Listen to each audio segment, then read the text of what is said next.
Hi guys, welcome to lesson 3 of our children's ministry video lessons. And today we're going to be talking about, we're going to continue with our story of Joshua.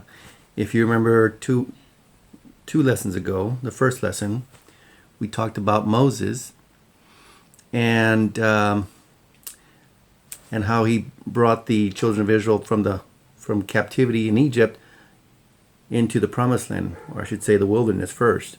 And if you remember, he sent the 12 spies, which were one person from each tribe, into the promised land, the land of Canaan, to bring back report of what they observed.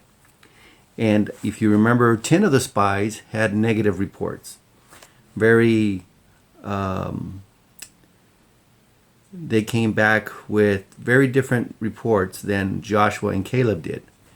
And if you remember Joshua and Caleb, they demonstrated quite a different attitude towards what they saw compared to the other 10 spies. And that's where we're going to continue. We're going to continue with our lesson. And this time, by this point in history, Moses has already gone to be with the Lord. He's already passed away. And now the new leader of the children of Israel is Joshua. And this is several years later. And so we'll be talking about that. And we're going to be in the book of Joshua, chapter 1. And we're going to be jumping around a little bit from chapter 1, a little bit of chapter 2, a little bit of chapter 3. And then we're going to bring it to a close around chapter 4.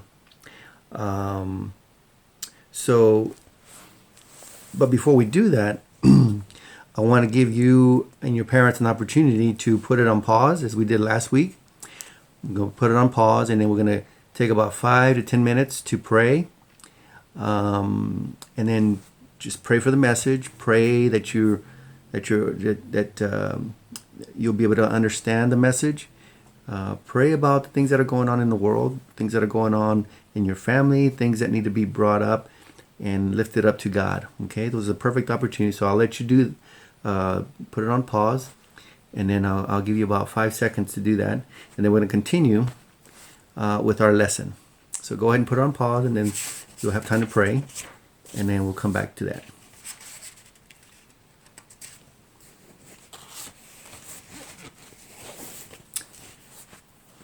Okay, well, welcome back. And I wanted to start with our memory verse. The verse that we've kind of been, it's kind of our theme memory verse. Okay, this is what our lesson is based upon. This verse is, we're going to learn about this verse utilizing the story of Joshua today. Okay, so I'm going to read that to you, and that's out of Romans 8. Verse 35, basically through verse 39. And I'll go ahead and read it to you, just so that you remember it from last week. It was the same memory verse, and we're continuing our lesson based upon these verses. Okay? So, read with me Romans chapter 8, verse 35. And it starts like this. Who shall separate us from the love of Christ? Shall trouble? So he's asking the question here. Shall trouble? Shall hardships, hard things that we go through, difficult times we go through, persecution, when people are giving us a hard time about certain things, particularly what we believe in. Famine, when we're going hungry. Naked, when we don't have any clothing. Danger, or sword, when weapons are against us. And then it goes on to say, no, in all these things we are more than conquerors through him, talking about Jesus, who loved us. Look at verse 38. For I am convinced that neither death nor life, neither angels nor demons, neither the present nor the future, nor any powers, neither height nor depth, nor anything else in all creation will be able to separate us. Think about that. Nothing can separate us from the love of God that is in Christ Jesus our Lord. And so when we go through troubles, when we go through hard times, we can always count on God being there for us. He loves us very much. And the Bible tells us that. And I can tell you that in my own life, I can see God's love in my own life. The things that he's done for me, the things that he's done for my family, the things that he's done for my friends. And then you remember these things. It's very important to remember these things. And we're going to be talking about that in our lesson today, how God uses certain things to help us remember what he's done for us. And it's very important that we put those in our mind in a place where we never forget, or at least find a way, a system to where you can bring that back to your memory so that you remember what God has done for us, because we are forgetful people. We forget a lot. We need to be reminded often. And that's why it's important to always stay in God's Word, because it's so easy to get distracted. It's so easy to be led astray. And that's why it's important to remember what God has done for us in those times when we're going through those difficult times. Think about the times where other difficult times that you went through, and then who was there to help you through those times? God was there. So that's the theme, memory verse. That's our focus. We're going to be utilizing the story of Joshua to help us understand what that scripture is all about.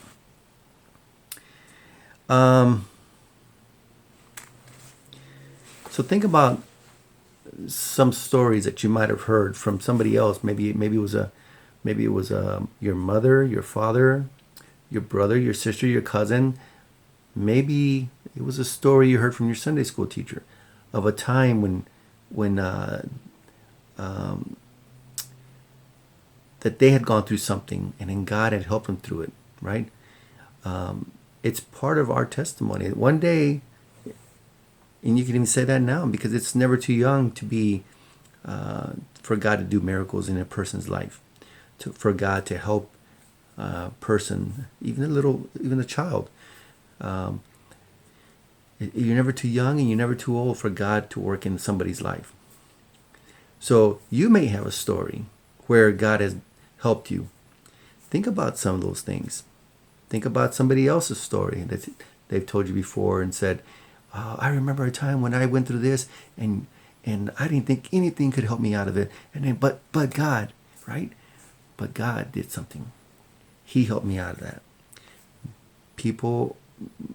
Many Christians have their own story. And so we're going to be talking about the children of Israel. We're going to be talking about shortly what happened after the time of Moses. So the people of Israel, they were terrified because Moses now has gone, he's not there anymore. He's passed away. He's now with the Lord, right? And so their leader was dead. Can you imagine that? Think about all the things that Moses had gone through with the children of Israel. Remember, Moses was the one that led them out of captivity. Moses was that one person that God used to get the Ten Commandments. Moses was the one that God used to part the Red Sea. Moses was their leader, and he had been their leader for a long time. But now Moses is dead. And they were at the border of Canaan. Now remember, Canaan is the promised land that God had promised them. This is, but across the border lived people who were strong. You remember Joshua and Caleb's when they went in with those other 10 spies. There was 12 spies, remember? And they went in, and those other 10 spies said, "Oh, that we're like grasshoppers to us. They're too strong. They're too big. They're giant. They're like giants." And then they also said, "But their land is like milk and honey. It's got all this stuff. It's got these big grapes, and here's the grapes. We brought the grapes so you could see them." But then they were very negative. They were very negative about whether or not they could go in and take the land that God had promised them. Remember, God had already given it to them. We'll never know how God would have just handed it to them. Most likely, it could have been very easily. I mean, there's many stories where God just allows things to happen without any fighting having to happen.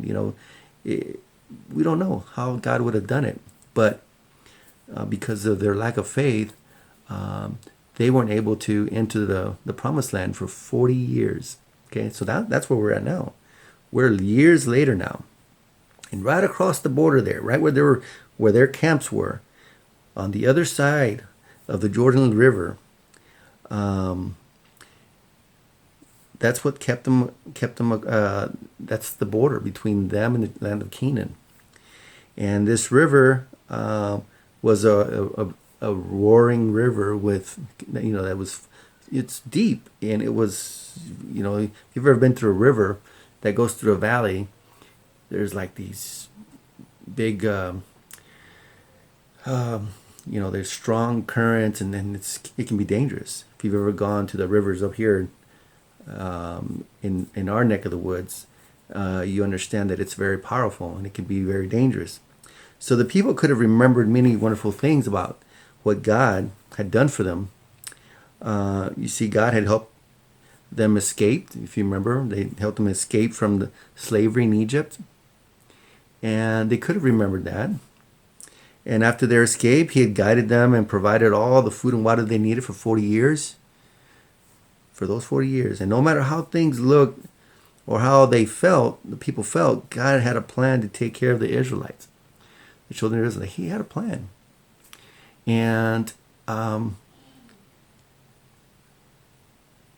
he had a plan to take care of them. But the people, they seem to have short memories. And we can be guilty of that too. We forget. And there are times when we go through our difficult trials and we become worried about things. And then we go to God and we forget the other times that God has gotten us out of problems and troubles. Why do we do that? Because we're human and we need to be reminded all the time of how good God is. And we forget that. So the first thing God did was to talk to Joshua. And Joshua now is a new leader. And let's look at verse 1, chapter 6, and we're going to read through, we're going to read through chapter 1, verse 6, and we're going to go through verse 9. Okay, so follow along with me. Go ahead and turn your Bibles to Joshua chapter 1, verse 6, and we're going to read through verse 9. So this is what God was talking, had said to Joshua. He said, "Be strong and of good courage, for to this people you shall divide as an inheritance the land which I swore to their fathers to give them. Only be strong and very courageous, that you may observe to do according to all the law which Moses my servant commanded you. Do not turn from it to the right hand or to the left, that you may prosper wherever you go. This book of the law shall not depart from your mouth, but you shall meditate in it day and night, that you may observe to do according to all that is written in it. For then you will make your way prosperous, and then you will have good success. Have I not commanded you? Be strong and of good courage. Do not be afraid, nor be dismayed, for the Lord your God is with you wherever you go." Wherever you go. Think about that. He's telling Joshua, you're the new leader now. Moses is passed away. So I'm leaving this responsibility to you. I've chosen you to lead my people. And he says, Joshua, be strong. Be strong, Joshua. Be courageous, Joshua. Now, does that mean that he wasn't nervous? No. Does that mean that he was perfect? No. Joshua, he understands that God is with him. And he understands that he's not going to be able to do this without God. And so Joshua has to just take that step of faith and say, Lord, I know what you want me to do. And I don't know if, I know that I am nothing without you, Lord. So I'm going to have to rely on you, Lord, to help me get through this. And that's the attitude we should take. Whenever we do something for God, we should always understand that we're not special in a sense that we have these special abilities, because it's God that gives us our gifts, right? It's God who gives us the abilities to be able to do certain things. And if we forget that, that's very dangerous. We don't want to ever think that we're doing this on our own, because it's all God. It's all God's gifts to us to be able to do these things. And he uses people, and he chooses to use people. He doesn't have to use people, but he uses people.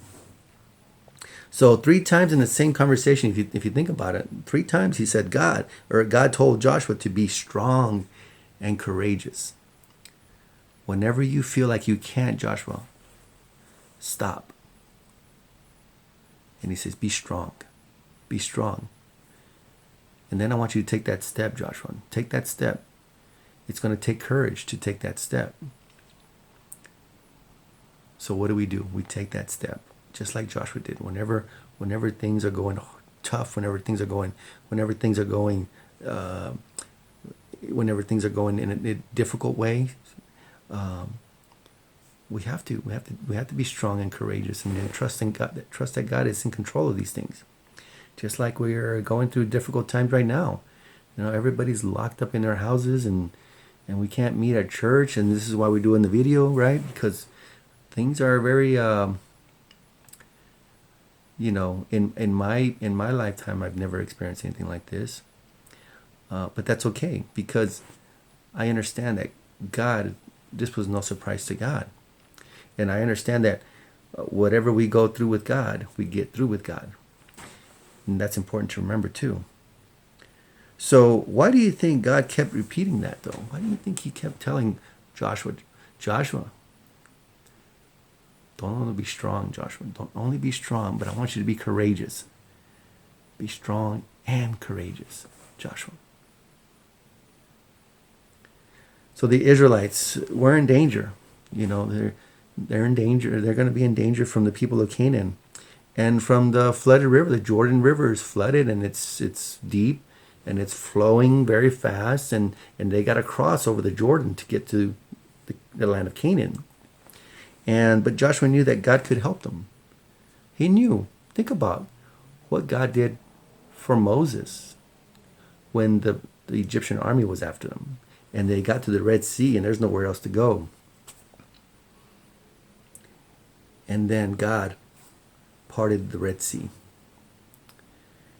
and the children of Israel crossed the Red Sea. This is a river. It's still dangerous, but it's no sea. So if God can part the sea, he can surely part the river, right? So God told Joshua to get ready to go into the promised land. And Joshua told the Israelites, he says, let's look at verse 16.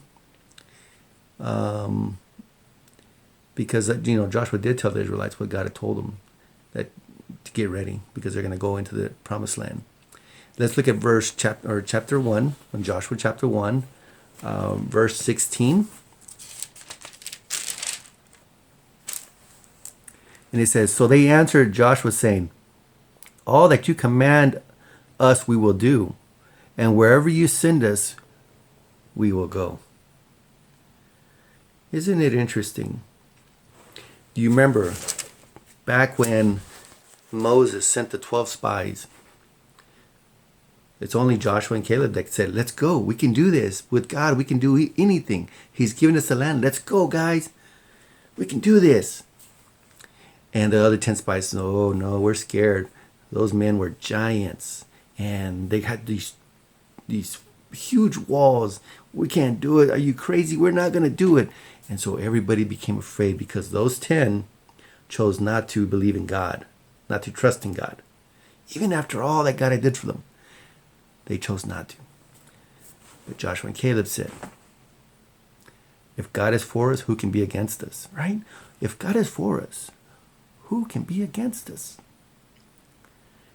And because they chose not to obey God to go in and take the land,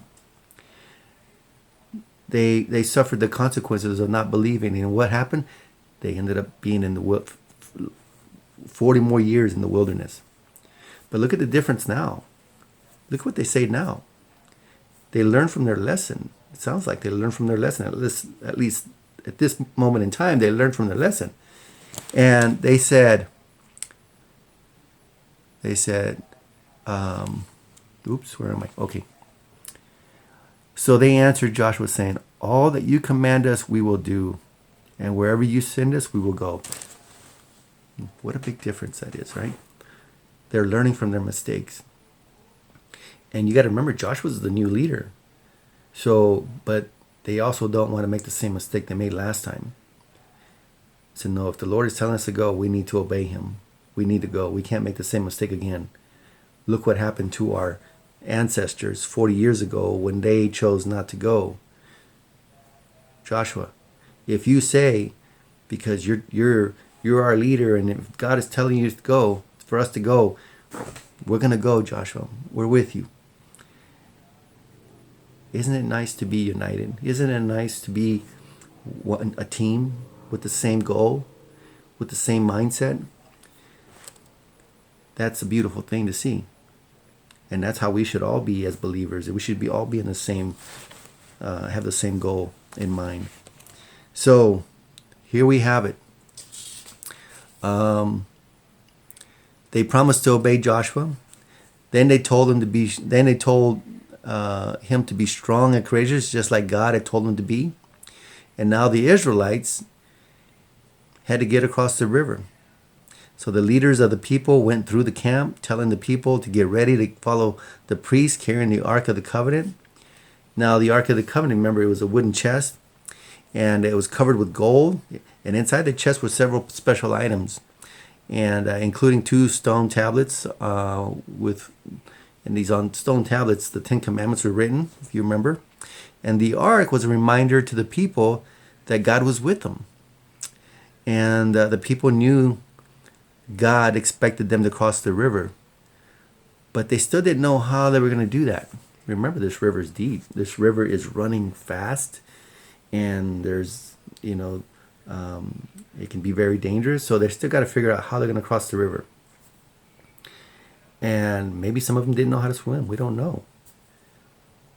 And they didn't have to wait long to find out, though. So soon God spoke to Joshua.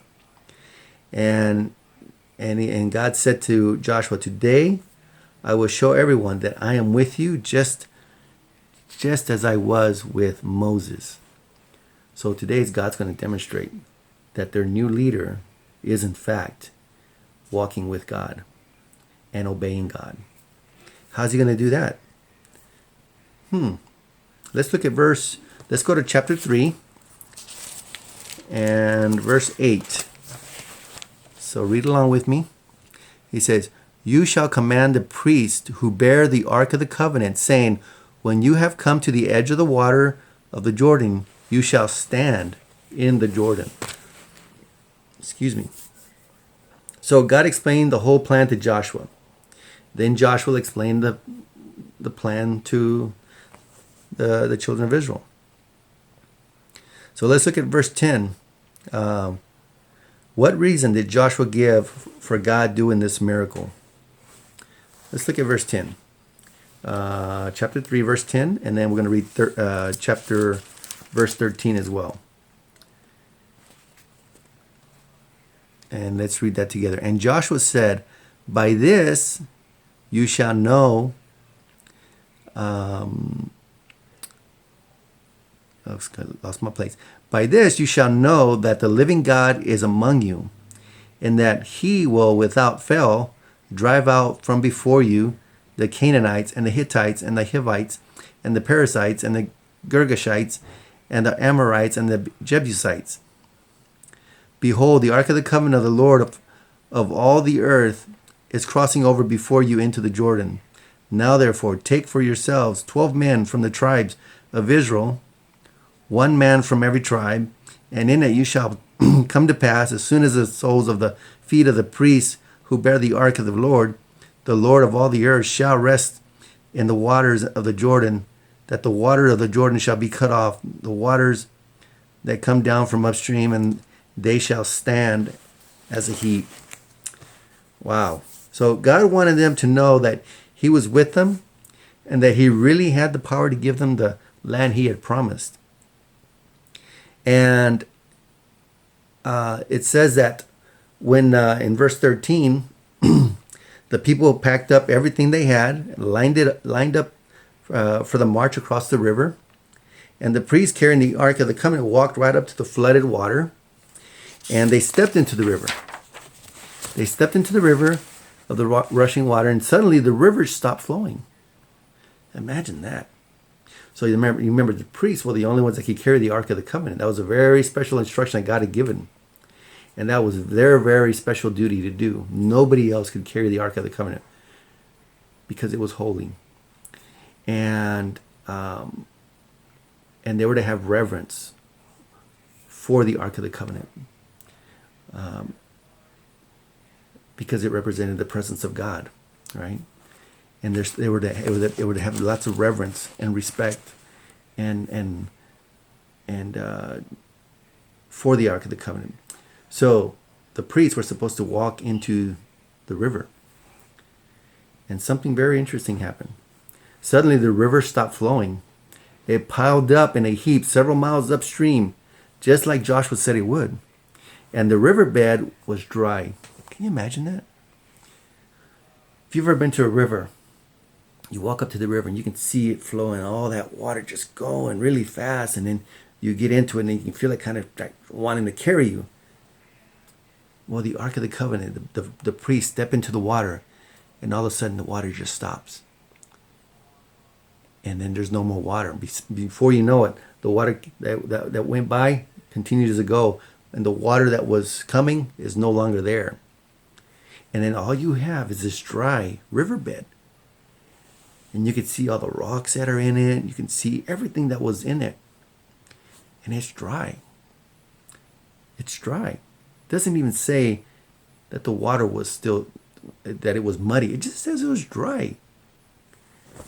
Wow. So the priest walked into the middle of the riverbed. They stopped and stood in the middle while thousands and thousands of people went around them.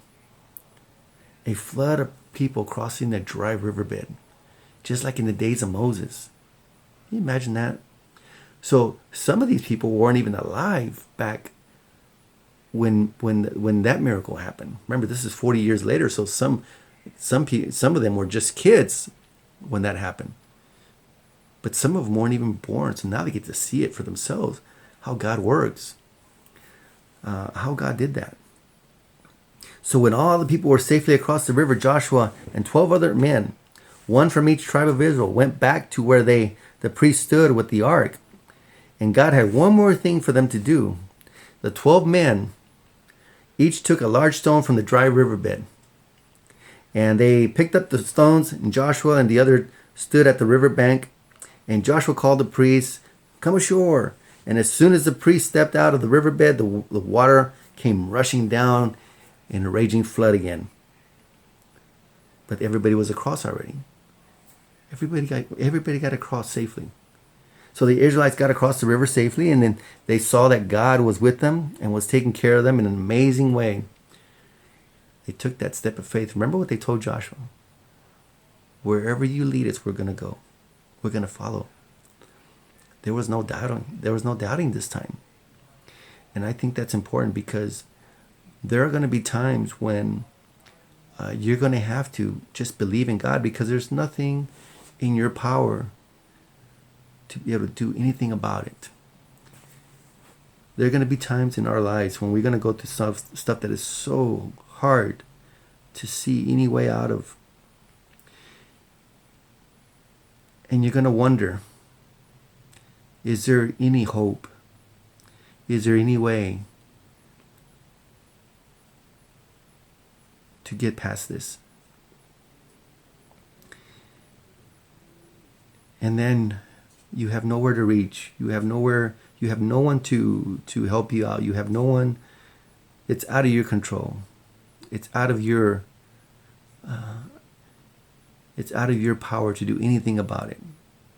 It's out of your mother's power to do anything about it. It's out of your dad's power to do anything about it. Nobody can do anything about it, but then you remember. You remember what God did for Moses. You remember what God did for Joshua. You remember what God did for Elijah. You remember what God did for David, for Paul, for John. You remember all these things, and you remember the promises that God says for us, And then you reach out to God. And then you see what God will do. And when he does something for you, remember what he's done for you. Because you're going to have to lean on that one day and say, but God did something for me last time. And he helped me through that difficult time. And he's going to help me through this time again. Look what they did here. Why do you think God wanted the 12 men to get stones from the bottom of the river? Why do you think he did that? Let's look at verse. Joshua told the people that the stones were to be used to make a memorial. What's a memorial? It's something people do to remember a special occasion. Sometimes we write a story about it. We're going to memorialize this situation because it was such a special event. I'm going to write it down because I don't want to ever forget this. And if I do forget it, I want to come back and I want to read about it because that's going to remind me of how special that day was. It's like when we celebrate the 4th of July, right? 4th of July, we celebrate our Independence Day. Why do we celebrate that day every single day? Every single year? Because it was very special. Because it allowed us to be our own nation. Why do we celebrate Christmas? Because it's a very special day, right? It's when Christ was born. We have to remember when Christ was born. And people all around the world celebrate that day. Not all celebrate it for the right reasons, right? But that day is specially set aside birth. So let's look at chapter 4, verse 6 through 7 now. Chapter 4, verse 6 through 7. And we're bringing this to a close. This is that this may be a sign among you when your children ask in time to come, saying, what do these stones mean to you? Then you shall answer them, that the waters of the Jordan were cut off before the ark of the covenant of the Lord. When it crossed over the Jordan, the waters of the Jordan were cut off. And these stones shall be for a memorial to the children of Israel forever. God didn't want them to ever forget this day. God wanted to remind them what he did for them to get them to the other side. And when we go through our problems, we want to remember that God got us to the other side. That God got us past that problem, whatever it is. Sometimes it's a big bridge we got to cross. Sometimes it's a big river we got to cross. Sometimes it's an ocean we got to cross. But we should always remember that God got us through it. Sometimes it's a storm. Sometimes it's just, we use these terms to identify how big the problem is that we're going to go through. And God doesn't want them to forget it, so they stack these 12 stones, and each stone represents a tribe.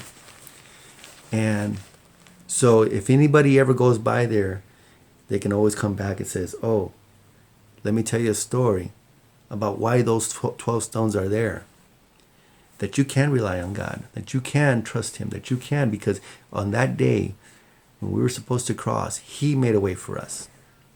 And we can look back in our own lives and say, that day when I went through that trial, when I was at my lowest point in my life,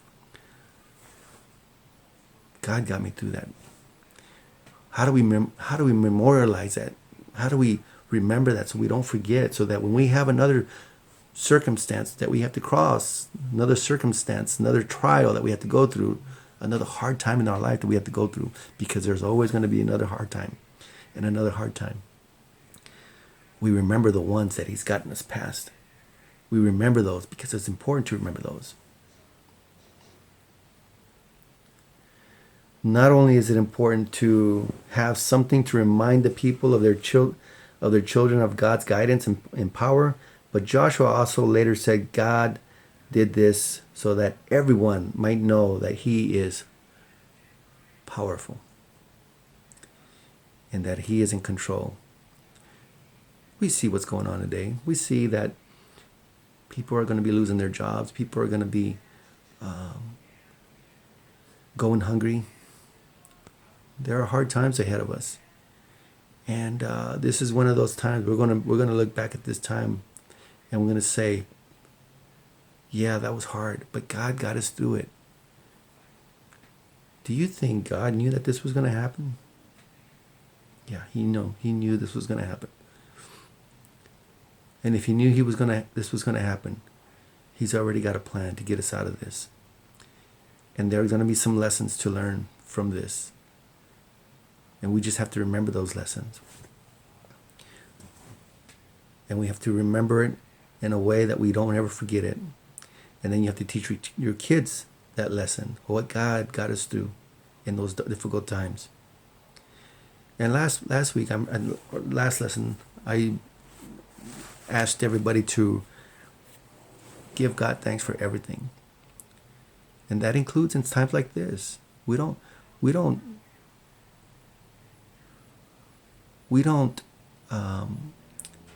stop thanking God just because times get hard for us. We thank God for everything we have. Today is another day he's given us. Today is another opportunity he's given us. And if we have another day, we have another opportunity. And if that opportunity allows us to share with somebody else what he has done for us, that's a good day. And as long as we have breath in our lungs, a beating heart, we should never stop thanking God. Even when we go through those hard times, especially when we go through those hard times. When things are going great, we thank God. When things aren't going so great, we still thank God because they could always be worse. And just like Joshua believed that God had that, remember, they were going to go into the enemy's land. And the people didn't say, oh no, it's too scary. They learned their lesson. And they said, no, we're not going to do that again. If God says we can do it, we can do it. And I'm telling you that when we go through hard times with God, we get through hard times with God. Amen. Amen. Thank you guys.